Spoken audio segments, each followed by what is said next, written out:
ठीक है।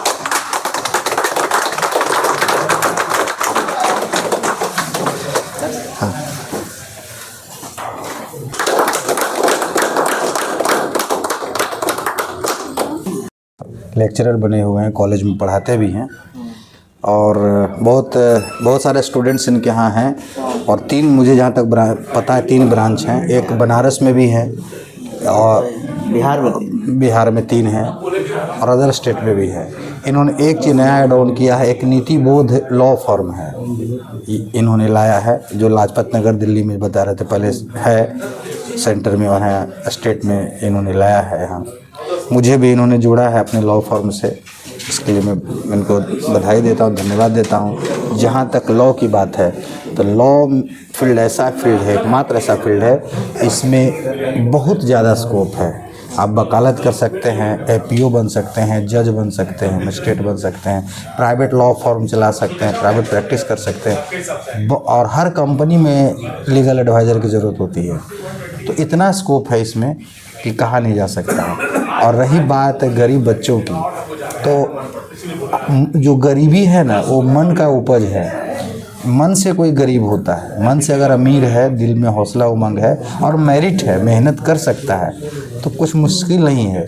सरकारी नौकरी भले ना हो, प्राइवेट जॉब तो बहुत हो सकता है। अब वकालत ऐसा फील्ड है कि एक वकील फीस लेते हैं तो 1.5 लाख 2 लाख 2.5 लाख रुपया लेते हैं। मेरे सीनियर यदुवंश गिरी है, उनकी फ़ीस है एक बहस का 1.5 लाख रुपये है। तो नेम है, नेम फेम सब कुछ है इसमें। अब बहुत मतलब इतना बढ़िया जॉब है। मैं अपने बारे में बता दूं, मेरे परिवार में 15 से ज़्यादा लोग हैं वकालत में। मेरा अपना खुद का 2nd जनरेशन में हूँ, 3rd जनरेशन भी अगले साल आ जाएगा। तो मुझे तो देखिए, रही बात है फैमिली बैकग्राउंड का और मेरे परिवार में लोगों के लिए, आपकी अपनी मेरिट काम देती है, आपकी कितनी नॉलेज है, कितना आप सोशली अवेयर है, कनेक्टेड है पब्लिक से, ये आप पे निर्भर करता है। बच्चे से ही एक तरह से एक अलग छवि लेकर पैदा किया था। कोई बच्चे जैसा कभी इसमें कोई वैसा चीज़ हमने नहीं देखा जो कि बच्चे जो करते हैं गलत चीज़ या एक पढ़ाई के प्रति हम लोग मौखिक रूप से ही इस तरह से ये किए थे कि स्कूल जाने के आजकल के जैसे बच्चे 1 साल 2 साल से खदेड़ देते हैं। आगे बढ़ता गया, हम बस 6th क्लास तक इसका देख रेख की, उसके बाद अपने बलबूते पर आज यहाँ तक है। तो पहले हम भी सुनते थे, लोग हमें भी बतलाते थे कि अरे जो हर थक जाता है वो जाके लॉ का फील्ड चुनता है। मैं भी थोड़ा ये हुई कि मैं तो इतना पढ़ाई लिखा है, लेकिन आज मैं बहुत खुश हूँ कि जिस मुकाम पे है या जितना इसका पहुँच है, मैं उम्मीद करती हूँ कि बहुत आगे जाएगा और मेरा आशीर्वाद इसके साथ है। इसके साथ और पूरी बधाई है कि जितना आगे जाए आज जाएगा, क्योंकि एक क्षेत्र को पकड़ करके सरकारी नौकरी तो कुकुरमुत्ता जैसा मिलता है। लोग कहते हैं भले कि नहीं मिलता है, क्यों नहीं मिलता है? जिसके पास नॉलेज है वो सरकारी नौकरी तो सब तरह का 4th ग्रेड का नौकरी सरकारी नौकरी है। अभी भी गांव के लोग उसी पर झुके हुए हैं कि सरकारी नौकरी, लेकिन सरकारी नौकरी में क्या रखा हुआ है? हम भी नौकरी करते थे, हमारे हस्बैंड भी नौकरी करते, हमारे फादर भी करते थे, हमारे फादर इन लॉ भी करते थे, लेकिन हमने कुछ नहीं किया। आज जो कुछ भी हम देख रहे हैं बस हमारा बच्चा है, जो कि हम 0 से हीरो बन गए। एक रिक्शा पर चढ़ने के लिए 5 बार सरकारी नौकरी वाला आदमी सोचता है कि इसका 50 रुपया देना है, लेकिन आजकल के बच्चे 25 लाख 50 लाख के गाड़ी लेकर के दौड़ रहे हैं। तो हम तो बहुत अच्छा इस फील्ड को मानते हैं कि सभी बच्चे इससे जुड़े और आगे बढ़े। क्या आशीर्वाद देंगे? बस आशीर्वाद देते हैं कि बस आगे बढ़ता जाए, मेरा नाम रोशन करता जाए। करना चाहूँगा, काफ़ी रेप्यूटेड इंस्टीट्यूशन है जिसमें 15-16 साल से अच्छे परिवार के बच्चे भी तैयारी करके सक्सीड किए हैं क्लैट में। और मुझे और ज़्यादा खुशी है कि हमारे साथ एसोसिएटेड रहे श्री राम विनय शर्मा जी कॉरपोरेट सेक्टर से, स्टील अथॉरिटी से रिटायर करके यहीं नीति बोध करके एक लॉ इंस्टीट्यूशन अपना चैम्बर भी शुरुआत कर रहे हैं। तो मैं दोनों को बहुत शुभकामनाएं, बहुत अच्छा करें। उम्मीद है कि जैसा पहले इनका रेपुटेशन था वो और बढ़े सर बिहार में विधि के क्षेत्र में जो शिक्षा है उसको आप कैसे देखते हैं? अब पहले वाली बात नहीं रही। अब नेशनल लॉ स्कूल्स भी यहाँ आ गए। चाणक्य नेशनल लॉ स्कूल है।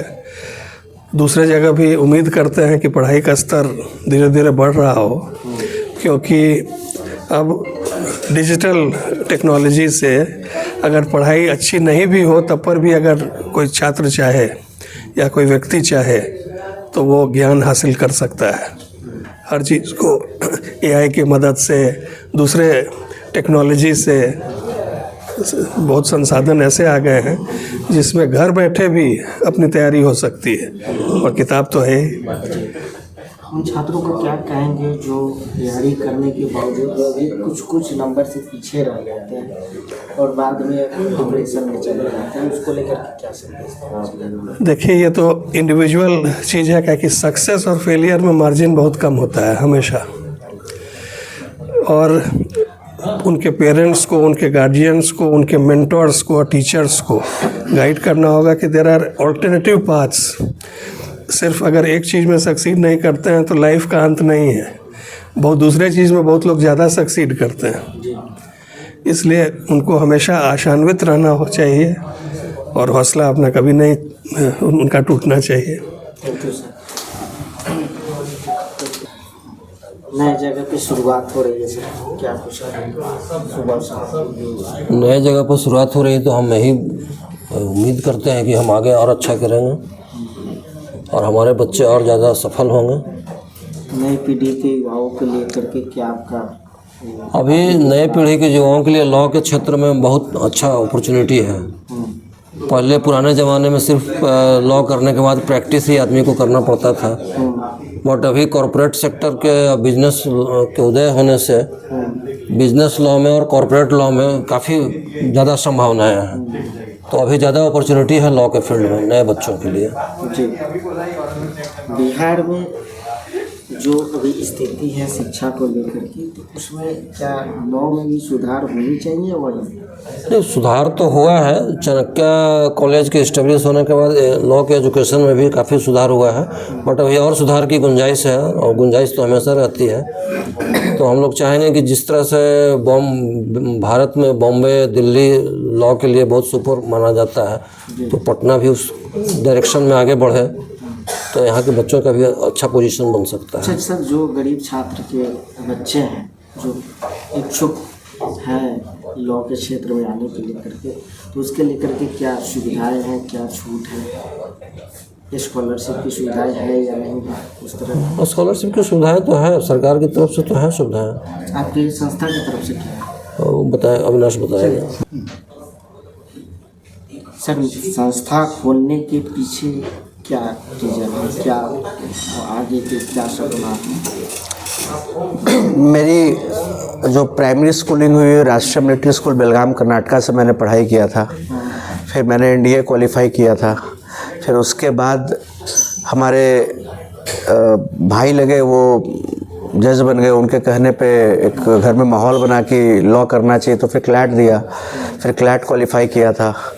तो शाम में टाइम फ्री होता था तो हम लोगों ने सोचा प्रो बोनो पे कुछ करते हैं, प्रो बोनो बेसिस पे। तो हम लोगों ने बच्चों को पढ़ाना शुरू किया and it soon started taking a very formidable shape in terms of number of students started qualifying for CLAT in a very aggressive manner. So when I passed out into, I established it in way back when I was studying in second year at Chanakya National Law University. So in 2010 itself, when I passed out in 2014, then I gave it the corporate structure. Right now we are having our presence in 6 states across India. And we have produced more than 600 judges so far through Chanakya Judicial Academy, and we have produced more than 62,000 lawyers so far till date. And today, the first time we are opening our law firm here, Niti Bodh. It is headquartered at Lajpat Nagar in Delhi. We are having presence in 16 states. 16 राज्यों में है अभी। Since I am from Bihar, तो बिहार में हमारा law firm का presence नहीं था, तो we have started off here at Boring Road and after 2-3 months we are opening in Kankarbagh as well. आर्थिक स्थिति से कमजोर छात्रों के लिए करके आपकी संस्थान की तरफ से क्या सुविधाएं हर साल करते आए हैं, हर साल 15-16 साल हो गए, हर साल लगभग 20 से 30 स्टूडेंट्स ऐसे होते हैं जिनकी आर्थिक स्थिति ऐसी है जो किसी भी रूप से सक्षम नहीं है। मैं आपको उदाहरण देना चाहूँगा। प्रमोद एक हमारा स्टूडेंट रहा है जो अभी जज है हाजीपुर में। उसके पिताजी एक आदेश पाल थे कांग्रेस हेडक्वार्टर में, सदाकत आश्रम में, और वो जब हमारे पास आया था उसकी आर्थिक स्थिति बहुत ख़राब थी। हमने फ्री में पढ़ाया था प्रो बोनो, और इसका नतीजा है कि वो नेशनल लॉ यूनिवर्सिटी गया, फिर नेशनल लॉ यूनिवर्सिटी से निकल करके जज बन करके आज पद पे है। और ऐसे बहुत सारे एग्जाम्पल्स हैं जो मैं आपको दे सकता हूँ, जो कि बिल्कुल मुख्य धारा में नहीं थे, पिछले पंक्ति में खड़े थे, और उनको हमने हर तरह से, सिर्फ संस्था में पढ़ाने के माध्यम से नहीं, किताबों को लेकर के, इंटर्नशिप को लेकर के, हर वो चीज़ें मुहैया कराई कोचिंग के बाद भी, ताकि वो अपने करियर को एक अच्छे मुकाम तक लेकर के जाए। और इसी के कारण से फर्स्ट अटेम्प्ट में persons like Pramod, persons like Sanjeev, Kamlesh, they are several अरवाज, they all qualified and they became जजेस राइट नाउ। के युवाओं को कैसे जोड़ेंगे आप, कैसे देखते हैं? युवा जो है, और ख़ास करके लॉ में India, you all know that कि इंडिया सबसे, भारत पूरे विश्व में सबसे युवा देश है। और अगर लॉ फील्ड की बात करें तो पहले ग्रेजुएशन के बाद लोग जाते थे, तो एक मतलब वो उतना चार्म नहीं था, क्योंकि कॉर्पोरेट इसमें नहीं आया था। लोग प्रैक्टिस से भागते थे, उनको लगता था कि इसमें बहुत मेहनत करनी पड़ेगी तभी आगे जा पाएंगे, और फर्स्ट जनरेशन लॉयर के लिए बहुत डिफ़िकल्ट होता था। तो अभी नेशनल यूनिवर्सिटी के आ जाने के बाद से चीज़ें काफ़ी बदल गई है, और बहुत हद तक बदल गई है। मैं एक पॉइंट जोड़ना चाहूँगा यहाँ पे। अभी हमारे CJI बने हैं, आप सब लोग जानते होंगे, BR गवई साहब के साथ सूर्या सर आए हैं, और उन्होंने अपने स्पीच में ये बोला कि मैं फर्स्ट जनरेशन लॉयर था, और मेरे पास भी काफ़ी एप्रीहेंशंस थे कि मैं कुछ कर पाऊँगा या नहीं कर पाऊँगा। तो मैं डिस्ट्रिक्ट कोर्ट में जब बहस कर रहा था, तो डिस्ट्रिक्ट जज ने मेरे सीनियर को बोला कि तुम इनको यहाँ पे डिस्ट्रिक्ट कोर्ट में, इनके टैलेंट को आप बेकार कर रहे हो, इनको हाई कोर्ट भेजो।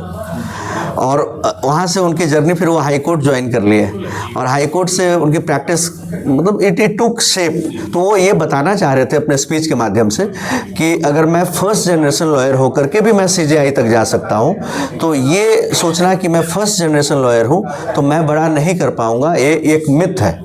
इसको, हाँ, आसान चीज़ें हो जाती है ऑफ कोर्स। अगर आपके फादर लॉयर हैं, इस फील्ड में पहले से है, तो आपको बहुत कुछ, बहुत ज़्यादा एफर्ट तो लगाना ही पड़ता है, बिना एफर्ट के कुछ नहीं होता, बट चीज़ें थोड़ी सुगम हो जाती हैं।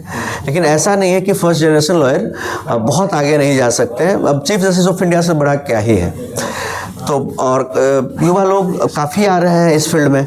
अगर आप क्लैट को आप देख लें तो, और ख़ास करके पहले एलीट क्लास जो इंडिया के हु इज़ हु हैं, वो लॉ फील्ड को सब लोग पहले लॉ फील्ड में जाते थे, अभी भी जा रहे हैं। लेकिन इसके साथ साथ ही अब जो बहुत पिछड़े लोग थे, हर रूप से, आर्थिक रूप से, सामाजिक रूप से, हर तरह के लोग भी अब इस फील्ड में आ रहे हैं। उनका जो डर था, जो खौफ था कि लॉ हम नहीं कर सकते, हमारे लिए बहुत स्कोप नहीं है, वो बहुत हद तक कम हुआ है। जुड़ने के लिए छात्र क्या करेंगे, कहाँ जाएंगे, फॉर्म कहाँ से मिलेगा?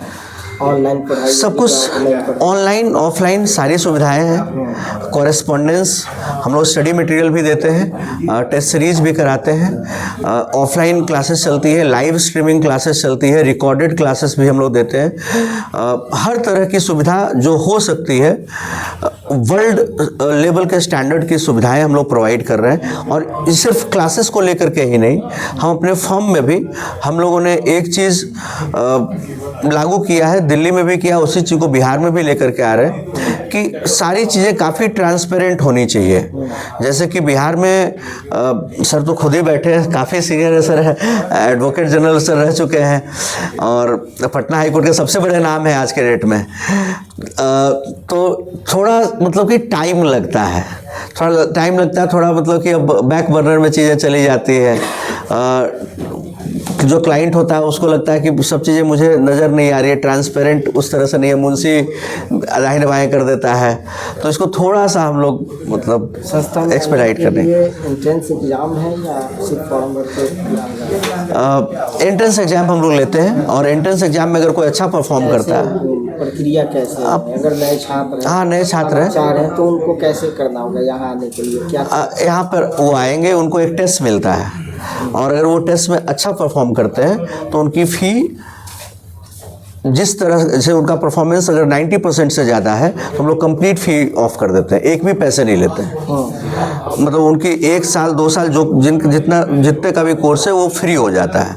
80% से अगर ज़्यादा मार्क्स लाए हैं तो हम लोग 80% फ़ी ऑफ कर देते हैं। मतलब ये इसी रेंज में हम लोग करके चलते हैं, ताकि जो पढ़ने लिखने में अच्छे छात्र हैं उनको उनके टैलेंट का लाभ मिले, और उनको ये लगे कि मैं पढ़ने में अच्छा हूँ तो हमें लोग आगे बढ़ाने वाले खड़े हैं।